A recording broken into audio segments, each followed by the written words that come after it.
안녕하십니까. 주의자 안수 집사입니다. 오늘 성도 여러분 앞에서 저희 간증을 말씀드리겠습니다.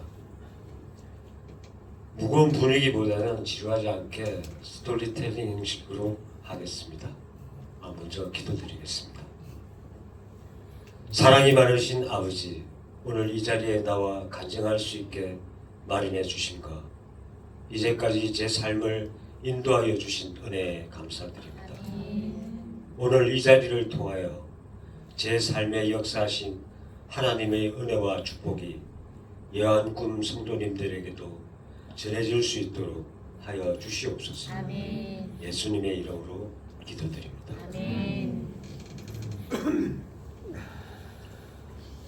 1998년 겨울 집안 정체가 가톨릭을 믿으며 공무원이신 아버님을 둔 가정의 장녀로 대구 경북대를 졸업한 재원인 지금의 임지우 집사를 만났습니다. 만남에 우여곡절이 있었고 저에게는 벅찬 상대였지만 그의 거저와 결혼하였습니다. 결혼 생활 1년 전 어렵사이 아이를 가졌으나 안타깝게도 산모의 스트레스로 인하여 첫 아이를 잃었습니다. 아내의 슬픔이 무척 컸습니다. 성당에 하루도 빠짐없이 기도와 눈물로 얻은 아이가 지금의 하은이입니다. 하은이라는 이름도 아내가 지었는데 하나님의 은혜로 태어난 아이인지라 저희들에게는 정말 소중하였습니다. 아내는 고집도 세고 집념도 강한 여자였습니다. 미래를 위해 아이를 위하여 집에서도 할 수 있는 직업인 한우리 논술지도사 자격증을 취득하면서 아이들 논술을 가르치기 시작하였습니다. 공부머리가 있는 사람이라 무슨 자격시험만 있으면 철컥철컥 합격하는 사람이었습니다. 논술지도사 경력 3년째부터는 학생 수가 기하급수적으로 증가하여 이사를 2번 갈 정도였습니다. 그래서 1층이고 아이들 출입이 편리한 상용 아파트 102호로 이사하였고 이때부터 초, 중, 고 가르치는 학생 수가 과부하가 걸릴 정도로 많았습니다. 이 시점 아내의 논술 지도사 경력은 전국 5위의 우수 지도사를 3년 연속 유지할 정도로 유명했습니다. 물론 아파트 단지 내에서는 유명 인사였으며 많은 제자들이 거쳐 지나갔습니다. 물론 훌륭한 아이들도 있었겠죠. 돈과 명성은 쌓였으나 본인의 피로감, 하은이는 늘 혼자만의 시간을 많이 가졌습니다. 딸을 방목해서 키운 셈이죠. 하은이 중학교 때쯤 학교 생활 적응, 학교의 학습행 때가 본인과 맞지 않다고 하여 자퇴를 하고서 경기도 용인에 있는 대안학교로 멀리 보냅니다. 가족과 사회로부터 단절되어 산속에 있는 기독교 대안학교 생활은 힘들고 고난의 연속이었습니다. 오직 예수 주님만을 의지하며 본인을 컨트롤하며 학교 생활을 하기에 아침 5시 기상, 새벽 기도, 조식, 학과 공부, 저녁 기도, 지침 이러한 반복적 생활은 강한 신앙력을 길러준 원동력이 되었습니다. 한 달에 한 번 부산 집으로 오는 하은이를 보면서 대단해 보였습니다.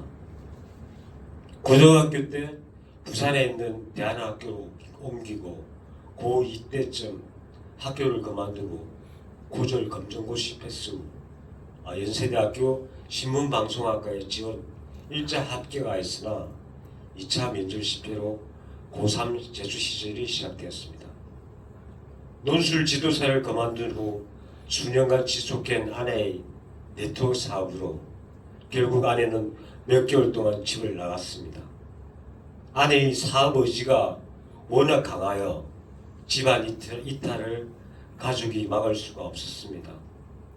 교회 옆 삼정아파트로 이사와서 목사님, 성도님들 모시고 신방을 하였는데 가족이라야 엄마 없이 저와 하은이가 그분들을 맞이해 신방 예배 드릴 때는 마음 한켠이 아련했습니다. 하은이의 고3 재수 시절은 아빠가 보기에도 마음 아플 정도로 정말 힘겹고 어려운 생활 그 자체였습니다.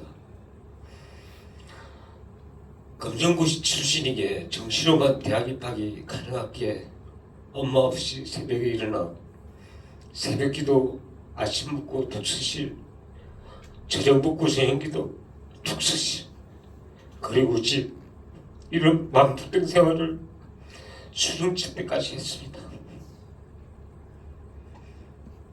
아빠와 저녁 먹을 때 엄마 얘기하면 하은이는 그때 저에게 아빠, 엄마한테 많은 걸 기대하지 마 라고 말했습니다. 아마 속으로 많이 울었을 것입니다. 엄마에 대한 섭섭함, 신뢰감이 점점 무너져 가는 것을 느꼈습니다. 안 되겠다 싶어 아내를 쓸데가 집으로 데리고 왔습니다.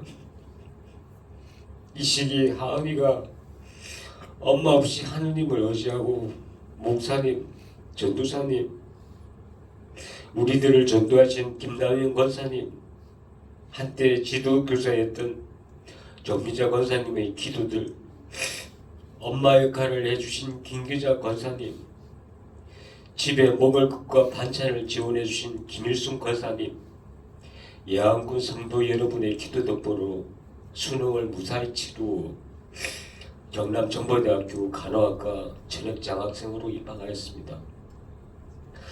대학 4년 동안 등록금 전역 장학생, 총학생회 임원이자 후배들의 멘토 생활을 하며 토익 점수 942점으로 현재의 개근 백병원 수술실에 입사 근무하고 있습니다.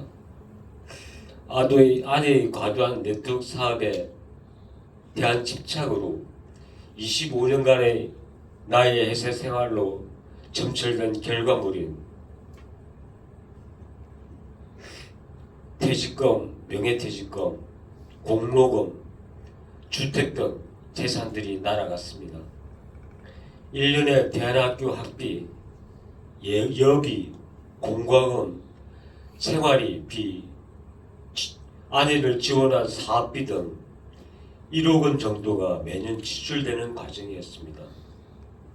가정경제의 파탄, 하은이에 대한 무관심, 본인의 과도한 아집, 교만, 자만심, 남편에 대한 무시로 아내에 대해서 환멸, 미움, 원망 등 매일 술을 먹지 않으면 안 될 정도의 지금의 처지가 분노로 차올랐습니다.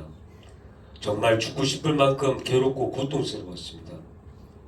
김남희 권사님의 전도로 교회에 오게 되었지만 정작 아내의 행동은 참 그리스도인이 아니었습니다. 교회에서는 기도와 예배를 열정적으로 하지만 집에 와서는 하은이와 저에게 대하는 태도와 행동은 형식적이었습니다. 저는 참 그리스도인은 아니었지만 일반적인 사람의 상식적인 측면에서 볼 때도 아내의 태도는 이해와 납득이 가지 않았습니다. 그렇게 시간이 지나 2025년 작년 봄쯤 3월 12일경 저녁 하은이와 제 앞에서 무릎을 꿇고 그동안 정말 잘못했다고 용서를 구했습니다. 한평생 살면서 아내의 이런 모습은 놀라움과 충격 그 자체였습니다. 늘 아집과 교만함, 자만에 차있었고 잘난 맛에 살던 콧대 높은 사람이 이러한 행동을 하다니 한동안 이해가 가지 않았습니다.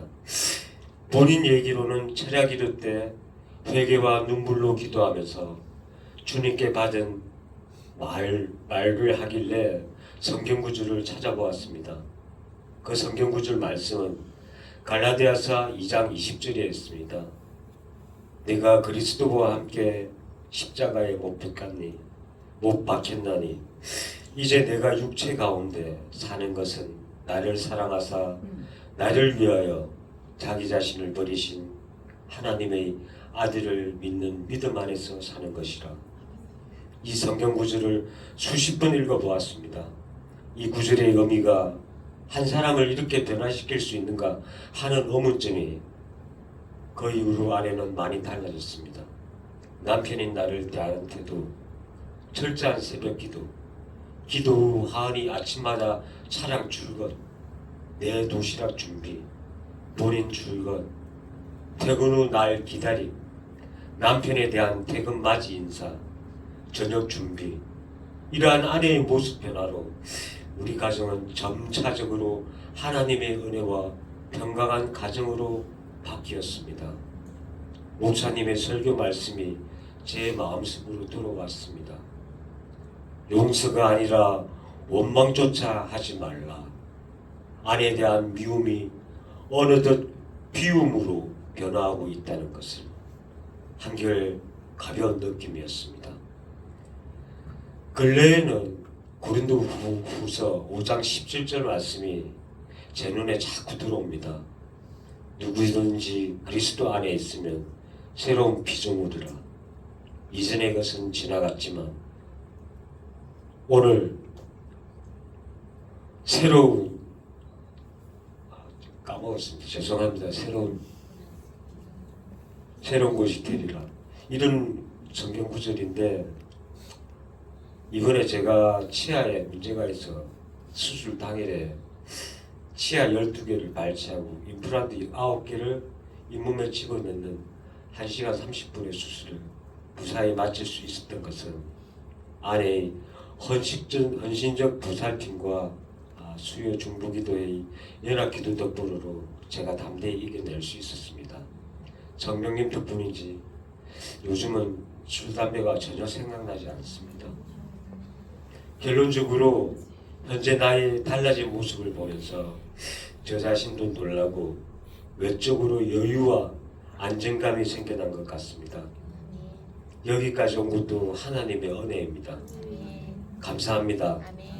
한 번은 50년 지기 친한 친구를 만났습니다. 그 친구는 저에게는 없어서는 안 될 소중한 사람입니다. 어버이날 때 제 어머니에게 용돈을 챙겨주고 하은이에게 늘 따뜻하게 대해주는 아저씨입니다. 그 친구와 대화하면서 저를 보더니만 전과 다르게 느꼈는지 저에게 가족에 대해 기도 부탁을 하였습니다. 늘 경제생활이 풍족하고 여유와 가치 있는 삶을 살아가며 안정된 가정생활을 영위하는 멋진 가장인 친구였는데 부러울 게 없는 사람이 저에게 기도 부탁을 하길래 놀랐습니다. 보이지 않는 성령님이 임하셨는지 말투와 안정된 모습, 여유로 인해 풍기는 저의 모습을 친구가 느꼈나 봅니다. 저희 가정은 주일 예배 후 저녁 8시에 가정 예배를 드립니다. 저희 가족이 하나님께 드리는 작은 예배지만 경외와 정성으로 드립니다.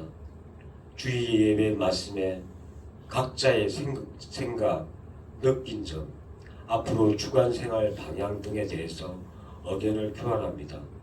목사님께서 왜 가정 예배를 드리라고 하는지 그 의미를 깨닫게 됩니다. 요즘 예배 볼 때 될 수 있으면 아내 옆에 앉으려고 합니다. 아내로부터 좋은 성령을 받고 교감을 느끼려고요. 함께 앉으면서 감사 인사도 전하고 따뜻함도 느낍니다. 여러분, 앞으로 예배 보실 때 부부가 함께 하시기를 권합니다. 그런데 변화된 아내의 영적 신앙이 계속 나아가야 하나 사람인지라 때론 힘들고 지쳐 낙담하고 넘어져 일어날 힘이 없을 때 조용히 다가와 손잡아 줄 수 있는 남편이 되어줄 것입니다. 십자가 속에 들어간 아내를 위하여 험한 십자가 홀로 지지 않고 함께 지고 나아갈 수 있는 신앙의 동력자가 되기로 결단합니다. 아멘. 합심하여 선을 이룬다는 이것이 바로 믿음의 가문을 세우는 방법이라고 생각됩니다. 아멘. 방송실 좀 사진 좀 주세요. 이 사진은 저희 집에 붙여난 2025년 작년 저희 가족이 하나님의 도움으로 이룬 에베레스트에 대한 기념비에 관한 내용을 적은 것을 저희 가정에 붙여놨습니다. 이 말씀들을 늘 새기면서 한 해를 다시 또 보내고 내년 올 한 해를 슬기롭고 그리고 영적 신앙생활을 계속하려고 유지하려고 노력합니다. 끝으로 현재 나의 상태 유지와 나아지는 직분자의 삶을 살아갈 수 있도록 성도 여러분의 중보기도 부탁드리면서 이때까지 이제까지 들어주셔서 감사합니다. 아멘. 저희가